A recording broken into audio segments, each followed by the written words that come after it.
आता आपण बघितलंय की सोशल मीडियावर, टीव्हीमध्ये, वर्तमानपत्रामध्ये स्ट्रेट ऑफ हॉर्मझ बद्दल बऱ्याच वेळा आपण ऐकले, वाचले, बघितले. आता स्ट्रेट ऑफ हॉर्मझ काय आहे? स्ट्रेट ऑफ हॉर्मझ जे आहे ते पर्शियन गल्फला आणि ओमान गल्फला जोडते. आता युएसए आणि इराणचं युद्ध झालं. त्याच्यामध्ये युएसएने इराणवर प्रहार केला, इराणनं पण युएसएवर प्रहार केला आणि युद्धाचीच एक बाजू म्हणून स्ट्रेट ऑफ हॉर्मझला त्यांनी ब्लॉक केलं. आता स्ट्रेट ऑफ हॉर्मझला ब्लॉक केला हा एवढा मोठा विषय का झाला? कारण की एकतर Iran, Iraq, Qatar, Kuwait, Bahrain, UAE, Saudi Arabia हे तेलाचे मोठे साठे असलेले देश आहेत आणि नैसर्गिक वायूचे. त्याच्यामुळे काय झालं, स्ट्रेट ऑफ हॉर्मझला ब्लॉक केल्यामुळे तिकडचे सगळे जे तेलवाहू जहाज होते ते पुढे जाऊ शकले नाहीत. त्याच्यामुळे सप्लाय चेन ब्रेक झाली आणि जगामध्ये तेलाचं आणि नैसर्गिक वायूची कमतरता निर्माण झाली.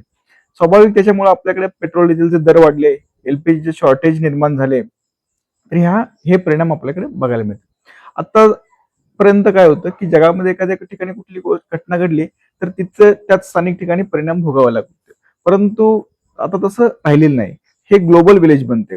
मग ती कोरोनाची घटना असते, नाहीतर वेस्ट आशियामधलं युद्ध असते, नाहीतर रशिया युक्रेनचं युद्ध असते. त्याचे परिणाम आपल्यावर डायरेक्टली इनडायरेक्टली होतात.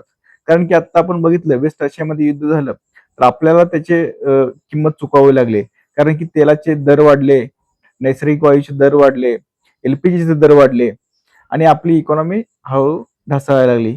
तर हे कशामुळे घडलं? तर हे वेस्ट आशियातल्या युद्धामुळे घडलं. धन्यवाद.